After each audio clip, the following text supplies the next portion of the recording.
Welcome back. In this episode, we are going to talk about brain in the news. It's just an exercise I think all of us should do when you become a brain warrior. Really begin to see how what's happening around you affects the brain, your brain, and the brains of those you love. And it's amazing because almost everything does, everything around you. So we'd be so grateful if you write down what you've learned and hashtag Brain Warriors Way podcast, take a picture of it and post it. That would be awesome. Also, you can go to brainwarriorswaypodcast.com, leave us questions, comments, and we would love it if you would leave us a review. And we love to read these reviews. It also enters you into a drawing for one of our books, either Daniel's book, The End of Mental Illness, or my book, The Brain Warriors Way Cookbook. So let's talk about this. So I actually want to read a couple of more reviews. We got so many from Rusty Fungal, a teacher being taught. I'm so glad I found this life-changing podcast. I've shared so much with teens who need this. Oh, awesome. I heartily recommend this team. That's so great. Or from Scott. Thank you, Dr. Amen and Tana, for all of the excellent content, both online and in the Brain Warriors Way podcast during these unprecedented times. And, you know, we have a course on Amen University, the Brain Warriors Way, that you and I actually taught over 6 months. It's a 26-hour course. But the results of people who took that course were stunning. Better mood, better memory, better energy, better focus, less stress, depression, less anxiety, less pain, and better sleep. So we're just so grateful. Brain Warrior Forever.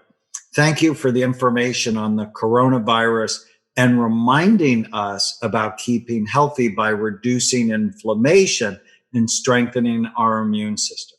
I believe people are looking for more informative ways to weather this virus. In my mind, it is more important to be a warrior as opposed to being a victim, a brain warrior. Love it. Just so grateful.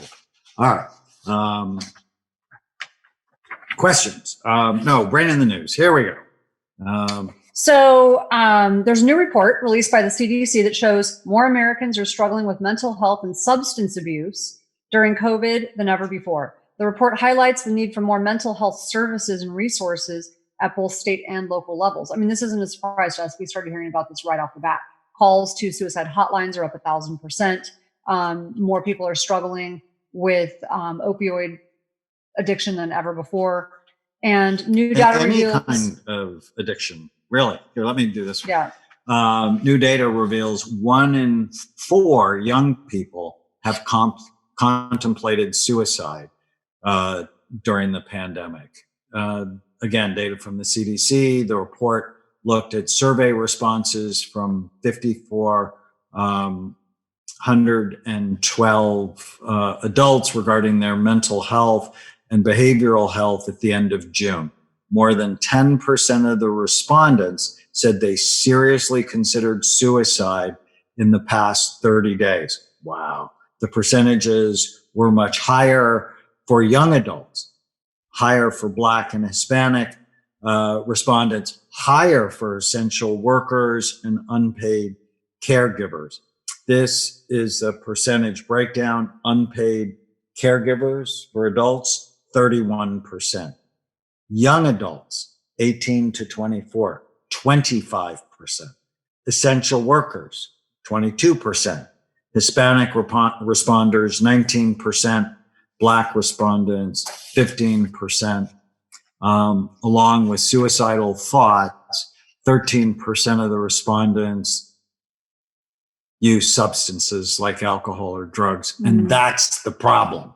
And it's not always the problem, though. Yes, it is a big part of the problem. And they're talking about young adults, but teenagers also. But the problem is if you have suicidal thoughts. So what we see very common, especially during this chronically stressful time. And I had a patient yesterday who had been depressed, and it's like, okay, now it's COVID. I hope it takes me. Right. So that's a passively suicidal I've heard several people say that.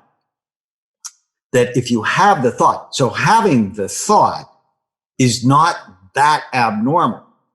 Acting on it is, but if you have the thought and then you use substances, especially those that drop frontal lobe function, you are more likely to act on it. But one thing, and we've certainly seen this in our own house, and I've heard this with many people who write in, when you've got teenagers or very young adults living in your house, one thing we've certainly seen in our own house, there was a sense of panic and hopelessness at the same time, because no one's really experienced this, right? This is unprecedented. And when, especially during the earlier part of COVID, when nobody was really going out at all, there was this like, wait, life is never going to be the same. Are people I love going to die? What do you mean I can't go to school or graduate or start my first year in college? We saw a lot of this. And so young people who had never really had to deal with wars in this country, or, a lot of kids have dealt with a lot of trauma. And what I noticed is our nieces who had dealt with trauma did a little bit better than some of the kids we know who haven't dealt with much of anything, because it felt like such an overwhelming thing to deal with for the first thing, right? And we did notice that. So yeah, substances are not going to make that better, but we just saw the panic, the fear, the overwhelm that happened when COVID happened, because kids were just not at all prepared for it. So let's be clear. What I do with my patients, that suicide is a permanent solution to a temporary feeling. Right. And if you hate the people in your life, kill yourself. Right. Because the imprint of sadness, loss, pain, grief, it leaves a mark. And if you have children, if you model that behavior, it dramatically increases their risk of hurting themselves or killing themselves. Mm-hmm. And so when people get depressed, it's like their brain gets in a tunnel and there are no windows and there are no doors in the tunnel. So all they see is get me out of this pain. And they see suicide as something that hurts them or ends their pain, but doesn't affect anyone else. And for whatever reason, I've been blessed by being around a lot of suicide. My son, who I adopted when he was 9, his biological father killed himself. And I just see the devastation. Even though I was raising him, I could see how painful that was. And then my son-in-law had a father who killed himself. Again, devastating for the whole family. It's something that has generational consequences. Well, and I've certainly had people in my family who were suicidal. Fortunately, didn't commit suicide, but were suicidal. And what's interesting is they don't see at the time, because they can't, because of their own pain, what it's doing to the rest of the family. And when one of them that I was sort of coaching through this, dark time, when I explained, look, your kids, this is like, your kids think it's their fault. And those words were sort of like a slap in the face, because at that point, that person was like, why would they think it's their fault? This has nothing to do with them. No, the question is, why wouldn't they think it's their fault? Kids tend to think everything is their fault. They think divorce is their fault. They think if I were only better, this wouldn't have happened, or you didn't love me enough, so I'm not lovable. They see themselves at the center of the world. Right. And they take on more than they should, which is often why doing your life story is so helpful. You have your book coming out, The Relentless Courage of a Scared Child, and it just helps organize things on why you react the way you react. What are your dragons from the past? Well, we hope this has been helpful for you. Whatever you learn, write it down. Post it on any of your social media sites, hashtag Brain Warriors Way, podcast.com. And then we would just dearly love it if you went to Brain Warriors Way, podcast.com, leave us a comment, question, or a review. If you do, we'll enter you into a raffle to win either The End of Mental Illness, out now, just went over 100,000 copies sold, so I'm pretty excited about that.